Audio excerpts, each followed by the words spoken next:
Hello everyone, welcome to my channel learn with Faiza. आज हम hysteria के बारे में स्टडी करेंगे। हिस्टीरिया एक कन्वर्जन डिसऑर्डर है, यानी कि एक मेंटल डिसऑर्डर का प्रकार है, जिसमें ये जो डिसऑर्डर है वो मेनली फीमेल्स यानी कि महिलाओं को होता है, जिसमें फीमेल्स को कमी लगना, चक्कर आना, सांस लेने में समस्या होना, ये जो सारे लक्षण हैं वो दिखते हैं। और हिस्टीरिया में 24 से लेके 48 घंटों तक बेहोशी और नींद की समस्या बनी रहती है। तो चलिए इसका बारे में स्टार्ट करते हैं कि ये जो है फीमेल को ये जो सारे लक्षण दिखते हैं, उस कंडीशन में महिलाएं हिस्टीरिया का शिकार हो जाती है। ये एक मनोरोग है, ये एक साइकेट्रिक प्रॉब्लम है। तो चलिए स्टार्ट करते हैं कि आज हम क्या क्या सीखेंगे। हिस्टीरिया के बारे में डिटेल सीखेंगे, कौन से कॉजेस है, सिम्टम्स क्या है, डायग्नोसिस क्या ले सकते हैं और ट्रीटमेंट क्या है, उसके बारे में आज हम डिटेल में स्टार्ट कर देंगे। तो सबसे पहले हिस्टीरिया के बारे में जानें कि हिस्टीरिया एक ऐसा डिसऑर्डर है, एक ऐसा डिजीज़ है जो कि सबसे पहले फीमेल में देखा गया था। उसे ग्रीक वर्ड में यूट्रस कहते हैं, यानी कि डिस्ट्रप्शन एंड रिप्रोडक्शन। जो रिप्रोडक्शन हो रहा है वो डिस्टर्ब हो जाता है फीमेल्स में। It is refers to widows disease, यानी कि जो फीमेल्स है वो मेनली प्रेग्नेंट नहीं हो पा रही है, तो अगर फिजिकल एक्टिविटीज़ प्रॉपर तरीके से नहीं हो रही है तो उसके कारण महिलाएं डिस्टर्ब हो जाती है। तो ये जो प्रॉब्लम्स हो रही है वो हिस्टीरिया में आती है, जो कि फीमेल्स हिस्टीरिया का शिकार हो जाती है। अब देखें कि हिस्टीरिया एक इमोशनली चार्ज बिहेवियर है, जो कि फीमेल्स जो है वो एक्सेसिव अमाउंट में और आउट ऑफ कंट्रोल हो जाती है। Hysteria was view as psychological disorder. ये जो है वो एक साइकोलॉजिकल डिसऑर्डर है, इसकी सही तरीके से ट्रीटमेंट की जा सकती है। अब इसे देखें कि ये एक कन्वर्जन डिसऑर्डर है। Hysteria is a mental health disorder includes, ये जो मेंटल हेल्थ डिसऑर्डर्स है उसमें क्या क्या आएगा। सेंसरी, यानी कि अगर आपको सेंसेशन है, मोटर जो न्यूरॉन है यानी कि जो मूवमेंट हो रही है, साइकिक डिस्टर्बेंस जो हो रहे हैं, तो ये जो सारे डिसऑर्डर्स है वो हिस्टीरिया में इंक्लूड्स होते हैं। अब हम देखें कि हिस्टीरिया में कौन कौन से कॉजेस अफेक्ट करती है, यानी कि जो ट्रॉमेटिक जो कंडीशन हो रही है, डिप्रेशन आ रहा है, उसके कारण फिजिकल एब्यूज़ जो हो रहे हैं, सेक्सुअल एब्यूज़ जो हो रहे हैं और इमोशनल जो एब्यूज़ हो रहे हैं वो उसके कॉजेस रहेंगे, यानी कि उसकी जो मेन कारण है हिस्टीरिया होने की, तो ये रहते हैं।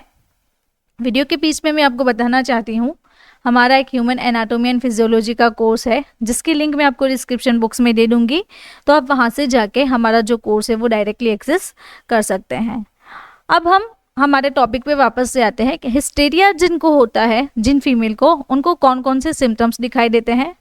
उनको शॉर्टनेस ऑफ ब्रीथ हो सकती है, एंजाइटी यानी कि चिंता रहना, इंसोम्निया यानी कि पूरी तरीके से नींद ना आना, फेंटिंग यानी कि घबराहट से रहना, एमनेसिया, पीरियड्स जो आ रहे हैं वो पूरी तरीके से ना आना, पैरालिसिस हो सकता है, इनएबिलिटी टू स्पीक, प्रॉपर तरीके से स्पीक नहीं कर पा रहे हैं, इनफर्टिलिटी की प्रॉब्लम हो रही है, जो बेबी कंसीव हो रहा है कि जो फर्टिलाइजेशन हो रहा है बेबी के लिए वो नहीं हो सकता है।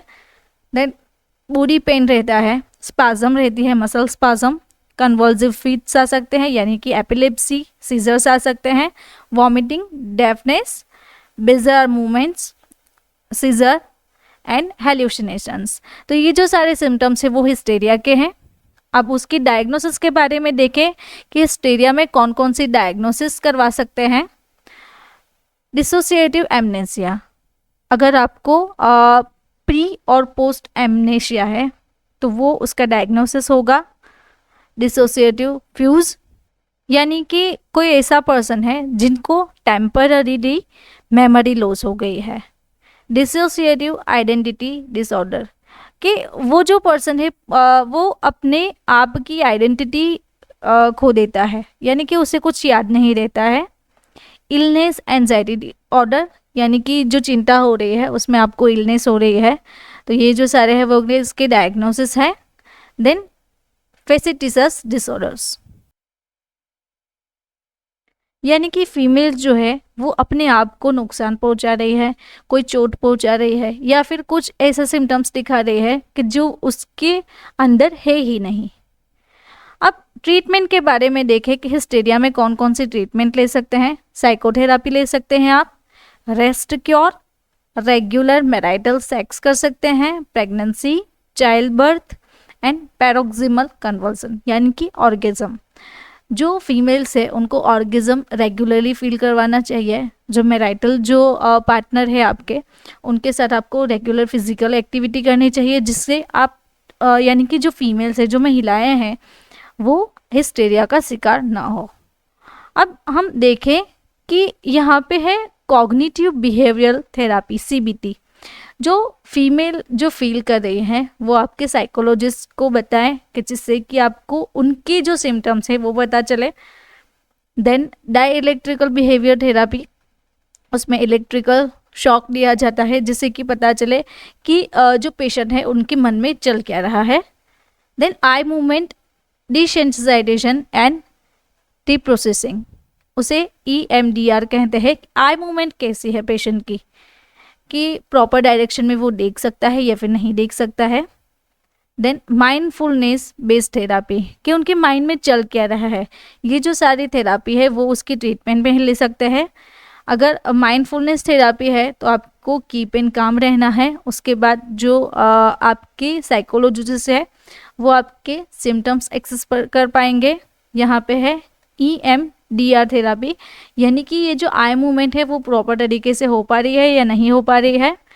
देन उसके बाद अगर हम ड्रग्स में देखें कौन कौन सी ड्रग्स दे सकते हैं, मार्केट में वॉकहार्ट जो फार्मास्यूटिकल है उसकी ट्रिप्टोमर यानी कि amitriptyline hydrochloride according to IP 25 mg आती है। तो जो आपके हेल्थ केयर प्रोवाइडर है ये मेडिकेशन दे सकते हैं। सर्टालिन, उसका जो ब्रांड नेम है सर्टा 25, जो कि टोरेंट फार्मा बनाती है। उसके बाद है फ्लूडेक, कैडिला फार्मास्यूटिकल बनाती है fluoxetine capsule 20 mg। Then Paxidep CR 12.5, paroxetine prolong release tablet आती है मार्केट में। उसके बाद है हिस्टेरिया के लिए REPL डॉक्टर एडवाइस नंबर 57 की, तो वो भी आप ड्रॉप्स ले सकते हैं। देन ब्रेनो लाइफ सिरप आती है, न्यू लाइफ ब्रेनो लाइफ सिरप की। तो ये जो सारी मेडिकेशंस है वो आपका हेल्थ केयर जो प्रोवाइडर है वो आपको प्रिस्क्राइब कर सकते हैं हिस्टेरिया की कंडीशन में। अगर आपको मेरा ये वीडियो अच्छा लगा तो आपको ये वीडियो भी अच्छा लगेगा। ऐसे ही डिजीज़ेस के बारे में अगर आपको स्टडी करना है तो आप मेरे चैनल को सब्सक्राइब करें, और हमारा जो स्टडी मटेरियल है वो भी आप हमारे ऐप से एक्सेस कर सकते हैं। Thank you for watching my video.